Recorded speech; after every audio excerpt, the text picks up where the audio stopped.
Hai semuanya, gimana kabar kalian? Semoga selalu dalam keadaan baik. Welcome back again di Andi Graystone Channel. Dan ini adalah segmen analisa kripto, segmen dimana kita akan mengulas kembali untuk koin-koin yang udah teman-teman request di kolom komentar channel YouTube ini. Thank you banget buat teman-teman yang udah request. Hari ini kita akan bahas requestan paling banyak, yaitu Cardano. Kemudian kita akan bahas Veracity yang belum move on ya setelah penurunan yang terjadi beberapa waktu terakhir. Even hari ini pun ya ada sedikit kenaikan, cuman belum terlalu signifikan.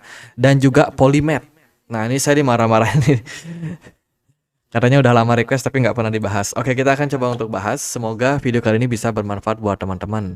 Namun sebelumnya, aku mau informasikan dulu buat teman-teman yang sering berpergian ke luar negeri, atau mungkin yang bekerja di luar negeri, atau tinggal di luar negeri, atau mungkin ya udah kita pengen dapetin beberapa bonus.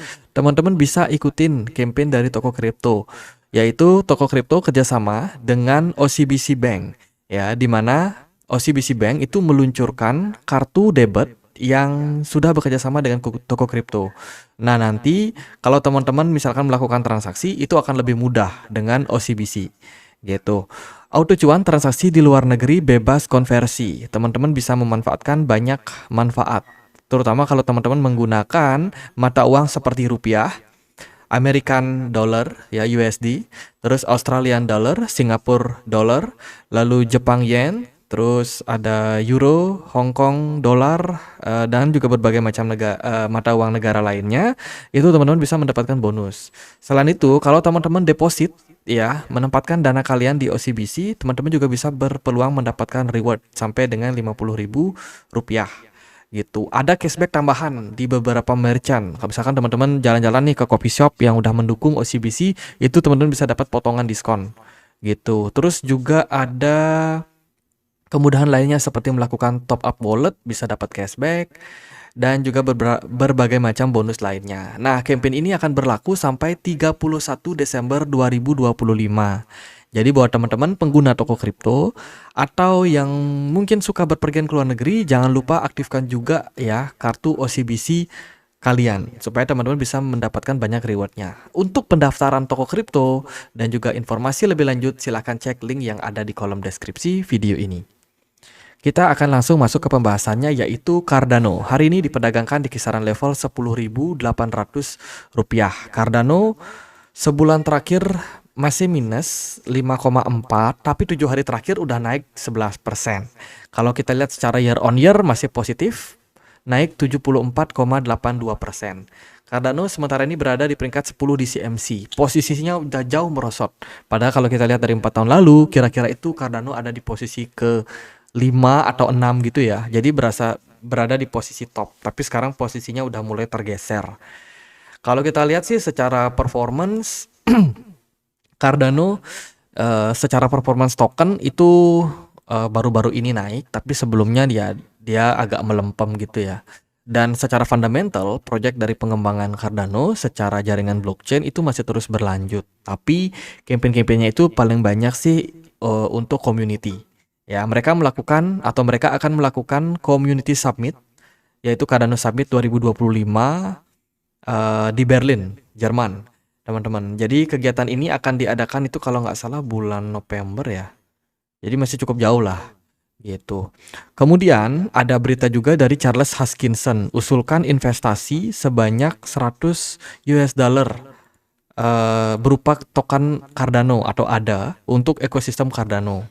Gitu. Ini disampaikan langsung di dalam live session ya si Charles Hoskinson, co-foundernya atau foundernya dari Cardano gitu. Nah, nanti di ekosistem DeFi dana tersebut akan digunakan untuk membeli Bitcoin dan juga stablecoin asli Cardano seperti USDM, USDA dan juga IUSD. Gitu. Jadi Charles Hoskinson dia mengajak investor, ayo kita beli Cardano, ya kan? Nanti kalau udah terkumpul dananya, kita akan diversifikasi ke Bitcoin, ke stablecoin dari ekosistemnya Cardano. Gunanya untuk apa? Untuk memperkuat mereka punya Cardano Foundation, yang mana sekarang mereka lagi develop project DeFi-nya, gitu. Karena DeFi-nya Cardano ini agak kurang terkenal kalau kita bandingkan dengan DeFi milik Solana atau Ethereum atau mungkin project-project kripto yang lain kayak Sui Protocol contohnya gitu. Jadi semoga aja ini bisa menjadi momentum yang bagus untuk investor membeli Cardano. Lalu Cardano juga saat ini sedang melakukan update, yaitu meluncurkan pembaruan kerangka node modular. Ini pembaruan terbarunya yang mana inisiasi ini akan dilakukan mulai di develop itu di bulan Juli 2025 ini. Kemungkinan dalam waktu ke depan kita baru akan menemukan update-update selanjutnya seperti apa dari update jaringannya Cardano. Kemudian ini juga ada berita Cardano Foundation menghabiskan 15 juta untuk membuat orang menggunakan blockchain tahun lalu.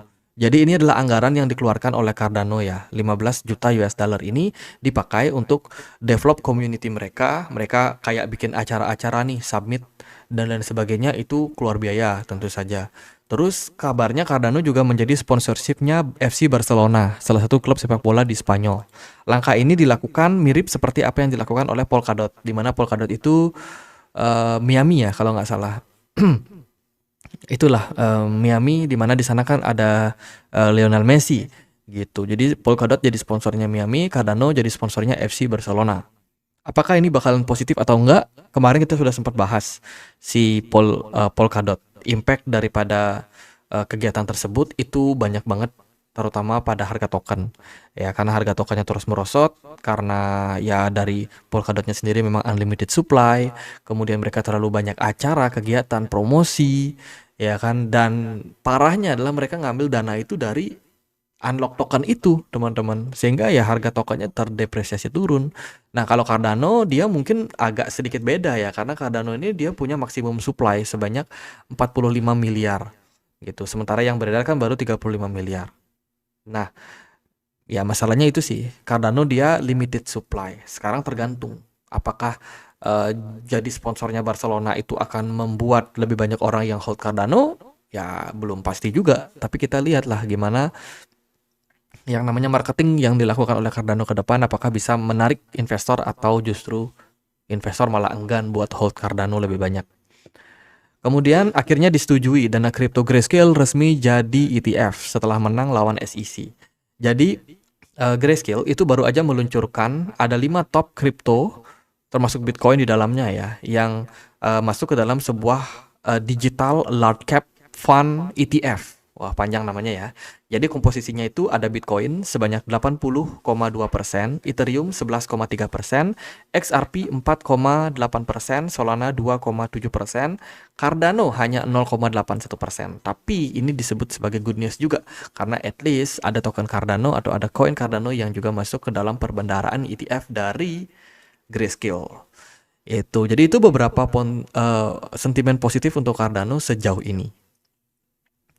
Unlock token ada nggak? Paling buat reward staking aja sih.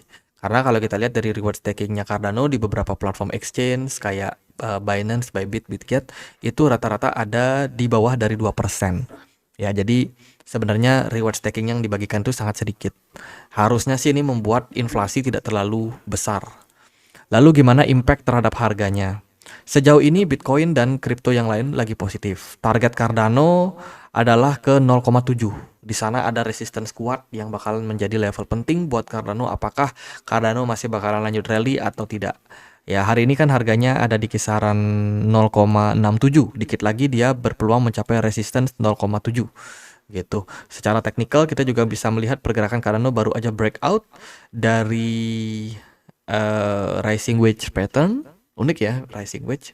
Dia breakout, MACD-nya hijau, smart money masih masuk kecil, teman-teman. Tapi ini ya potensial buat ngetes area resistance 0,7. Seandainya kalau Cardano bisa breakout, maka dia akan menyudahi fase bearish yang terjadi sejak Desember 2024 lalu. 6 bulan lebih ya, Cardano udah bearish, turun, dan terakhir bottomnya itu mantul di 0,5. Ini level resistance atau level support yang sangat kuat gitu, dan sekarang mengarah ke 0,7. Seandainya kalau dia berhasil breakout dari 0,7, kemana target berikutnya, yaitu target terdekat ada di 0,84 buat jangka menengah. Untuk target lebih tinggi tentu saja bisa ke $1 kembali. $1 itu bukan level all time high-nya Cardano sih. Cardano itu pernah mencapai $3, teman-teman, dan ini masih dalam perjuangan untuk kembali mengalami fase kenaikan Gitu. Dari saya sih melihat ini positif aja buat Cardano, semoga kedepannya movement, narasi, news, sentimen semua bisa mendukung untuk pemulihan dari banyak altcoin yang pelan-pelan ini mulai recover. Gitu. Jadi itu area support buat Cardano adalah di 0,65. Teman-teman bisa take note seandainya kalau Cardano berhasil mencapai level tersebut dan mempertahankan area tersebut, yang pengen akumulasi monggo. Kalau seandainya dia breakdown dari level tersebut, potensi koreksi bisa ke 0,61, koreksi lebih lanjut. Itu buat Cardano ya. Next kita akan bahas Veracity. Veracity hari ini diperdagangkan di Rp19. Secara movement agak lesu kalau aku perhatikan. Padahal Veracity ini ada banyak kerjasama. Salah satunya dia mensupport airdrop dari MAIV. Ya, itu nama token yang kabarnya ini bakalan listing dan diluncurkan. Dan sekarang mereka lagi mengadakan airdrop di tanggal 27 Juni kemarin. Udah lewat ya. Tapi ya lumayan, ini bisa meningkatkan dukungan dari Veracity kepada proyek-proyek baru gitu. Lalu Veracity juga baru aja update kuartal kedua, recap ya, apa saja yang sudah mereka lakukan di kuartal kedua itu gitu. Ada Vera Player yang extend dan juga sudah masuk ke periklanan. Terus juga ada Vera Player Content Playback Matrix. Ini peningkatan dari video playback ya dari ekosistemnya Vera. Terus mereka juga sudah kompatibel dengan ekosistem Tron. Ya, baru aja Tron Mainnet launch. Terus juga ada text to video solution. Nah, ini sih sebenarnya update-update kebanyakan untuk teknikalnya atau teknisnya project dari Veracity. Kemudian mereka juga ada kerjasama mendapatkan regulasi dari Uni Emirat Emirates. Ya, jadi Uni Emirat Arab. Ya, dia ada kayak mendapatkan persetujuan gitu dengan Menteri Ekonomi dari negara Uni Emirat Arab. Itu kerjasama yang menurut saya cukup positif, yang sudah di-achieve dari 3 Juni kemarin. Kemudian juga partnership and integration, ini banyak project ya, kayak Astrena, MAIV, lalu ada Sunchain, PAL AI, Turbo, GPT-verse, World3, Web3, dan lain sebagainya. Mereka juga dapat WebEx sponsorship, teman-teman, di kegiatannya di Jepang kemarin. Itu kemudian berpartner dengan World3 juga. Nah, sebenarnya sih dari Veracity projectnya itu terus growth ya. Cuman memang ada satu masalah mungkin atau ada sesuatu yang menyebabkan kenapa harga tokennya terus mengalami penurunan. Sejauh ini Veracity masih bisa diperdagangkan di Bybit, OKX, Maxi, Gate.io, KuCoin, Huobi, dan kawan-kawan. Ya masih terbilang oke dan juga baik. Kalau kita lihat dari supply maksimum itu ada di 100 miliar, sementara yang beredar baru 9,6 miliar. Masih relatif kecil untuk token yang beredar. Kita akan coba lihat gimana chartnya. Oke, Veracity udah mulai recover, hari ini naik 7%. Congratulations bagi teman-teman yang udah beli. Kalau kita lihat dari area saat ini, Veracity sedang berada di area support kuat. Take note, ini adalah area support kuat di 0,0012. Ya, target terdekat kita adalah Veracity bisa recover naik ke 0,0021. Beli bisa pakai rupiah nggak? Bisa, kita bisa ganti pakai rupiah. Untuk saat ini kalau kita lihat dari chart rupiahnya, saat ini kita berada di area support ya buat Veracity. Target terdekat kita adalah Veracity balik ke 34 rupiah. Sementara harga ini kan masih di 19 rupiah saja. Gitu. Potensial recover didukung oleh MACD yang mulai menghijau dengan kondisi total tree yang juga udah mulai bullish gitu. Jadi indikasi kuat untuk altcoin bisa recover. Semoga Veracity kebagian, karena kalau kita lihat dari altcoin yang lain kayak Ethereum, Solana, XRP, Litecoin, Cardano, kemudian WLD, itu semua udah menunjukkan indikasi bullish. Cuman dari Veracity ini mungkin karena market cap-nya kecil dia agak kena delay, tapi ya ini awal yang baik sih. Potensi recover-nya lumayan, mungkin teman-teman yang bisa memanfaatkan momentum buat cuan itu bisa dapetin cuan sampai 75% dalam jangka waktu menengah. Ya, harapannya kita bisa balik recover ke berapa tadi? 34 rupiah ya. 34 rupiah target terdekat kita. Harus hati-hati juga karena Veracity sekarang berada dalam all time low. Kalau Veracity sampai jebol area $16, maka itu parah banget. Dia bisa turun lebih dalam lagi, teman-teman, sampai target yang belum bisa ditentukan. Itu. Jadi hopefully bisa recover dengan berbagai macam event, project yang dibangun saat ini. Kita akan bahas Polymed. Sorry banget ya karena lama nggak dibahas. Teman-teman, saya mau gini, apa ya namanya, mau mengajak kita bersama-sama untuk lebih berhati-hati dalam membeli koin. Ya, banyak exchange, bukan banyak sih, beberapa exchange di Indonesia itu tidak melakukan delisting token. Ya, jadi artinya mereka udah tahu nih sebuah project koin nggak jalan projectnya, dari sosial medianya nggak rame, terus juga engagementnya kecil, tokennya itu mau nggak mau masih dipertahankan karena mereka tahu ada banyak orang yang hold token tersebut dan enggan buat cut loss gitu. Ini jadi masalah sebenarnya. Makanya teman-teman harus hati-hati dalam hal memilih koin atau token atau bahkan memilih exchange. Ya, kalau dari tokennya sendiri, perhatikan fundamental dari project itu. Perhatikan sosial medianya, apakah apakah sosial medianya masih aktif. Kemudian dari segi exchange, pilih exchange yang menyediakan informasi token dengan selengkap mungkin. Yang pertama, yang kedua adalah exchange yang update sama koin-koin baru yang listing, dan juga koin-koin lama yang memang udah nggak jalan projectnya, itu biar di delisting aja.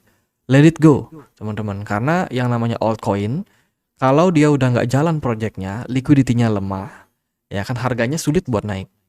Gitu. Kalau teman-teman sangkut di project seperti Polymed, ya dia berada di peringkat 5.200-an DCMC dengan market cap hanya 97 juta US dollar saja.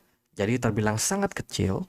Ya, jadi koin-koin seperti ini biasanya punya volatilitas yang tinggi. Lalu gimana untuk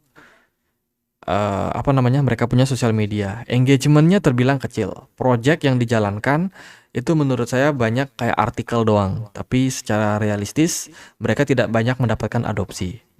Gitu. Jadi itu harus teman-teman take note. Terus juga dari mereka punya halaman website itu nggak update dari beberapa bulan terakhir. Jadi masih pakai halaman yang lama tanpa ada pembaruan. Ya semuanya serba lama gitu. Jadi kenapa Polymed kok kalau kita lihat dari harga ya, kok harganya turun?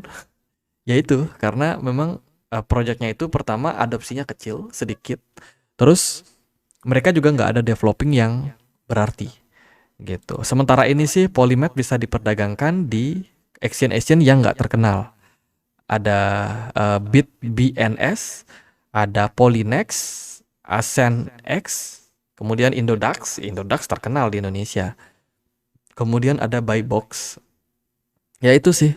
Jadi exchange yang memperdagangkan sangat sedikit. Mungkin teman-teman yang pegang token ini kebanyakan pakai exchange lokal gitu. Makanya teman-teman harus seleksi koin-koin mana yang bisa dipilih. Atau paling gampang sih cari exchange yang update sama token. Itu paling gampang kayak gitu. Lalu gimana untuk harga? Kalau kita perhatikan, kalian pasti pakainya yang IDR ya. Kita pakai chart IDR aja. Nah, harga dari Polymed sendiri itu sebenarnya tidak terlalu ngikutin pergerakan dari Bitcoin. Hari ini Bitcoin sudah naik 4%, Polymed turun 0,14%. Sangat tidak mengikuti sangat tidak mengikuti pergerakan arah Bitcoin. Dan ya itu karena market cap-nya kecil, koin-koin seperti ini cenderung rawan manipulasi. Gitu. Makanya teman-teman bisa melihat ada chart yang kayak gini, ekornya panjang ke bawah, ya kan? Kenapa? Karena ya itu tadi liquidity-nya sangat rendah. Gitu. Lalu kemana arah dari Polymed? Kalau kita melihat secara teknikal,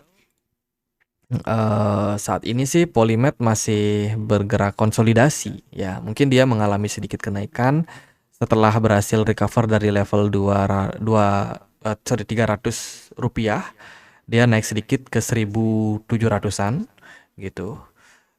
Dan di posisi sekarang ini belum terlalu ada peningkatan harga juga. Nah, paling kita bisa wanti-wanti aja ke teman-teman ya, karena koin ini itu tidak banyak yang memperdagangkan. Exchange yang memperdagangkan pun juga sangat minim. Jadi sangat rawan sama manipulasi harga. Analisa teknikal mungkin bisa melihat area support resistance, area level support terperkuat lah bisa dibilang sejauh ini adalah di Rp568. Ya, area level support minor itu waspadai di kisaran 1.600. Teman-teman, pergerakan ini bikin saya cukup khawatir sama rising wedge pattern ya. Nah, ini adalah pola rising wedge. Pola yang kalau seandainya dia breakdown, maka itu akan mengarahkan ke continuation penurunan. Makanya kalau kita melihat dari chart dari Polymed ini ada opportunity dia untuk turun sampai Rp558 dengan syarat area dari 1.600 harus di breakdown. Nanti jangan disalahpahami ya, oh Polymed akan turun. Belum tentu. Tapi teman-teman bisa pantau, seandainya dia turun di bawah dari 1.600, itu udah tanda-tanda kalau Polymed bakalan turun. Akan tetapi kalau ternyata Polymed berhasil naik, ya kan, naik sampai mungkin 2.600, probability untuk dia naik tinggi akan terbuka. Mungkin bisa ke ya resisten awal atau resisten terdekat ada di 7.000. Dan resisten tertinggi ada di Rp18.000 gitu. Potensi naik masih ada, potensi turun juga masih ada. Koin ini nggak ngikutin pergerakan dari Bitcoin. Ngikutin apa? Tergantung whales-nya mau bawa kemana.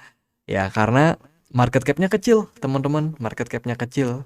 Andai kan teman-teman punya uang mungkin 1 juta, bukan 1 juta sih. Ya mungkin 1 juta dolar lah. Teman-teman pasti bisa gerakin harga token ini. Gitu. Bisa teman-teman pump ataupun bisa teman-teman dump. Atau kalau teman-teman mau melihat dia lebih detail lagi, bisa masuk ke etherscan.io. Silahkan cari alamat dari project dari Polymed ini, dan teman-teman perhatikan siapa saja yang menjadi top holder dari project ini. Gitu. Kalau kita perhatikan top holdernya itu masih dipegang oleh Polymed Network Locker. Artinya kebanyakan token ini di lock atau dikunci oleh Polymed itu sendiri. Sisanya baru tersebar di beberapa wallet yang itu adalah minoritas.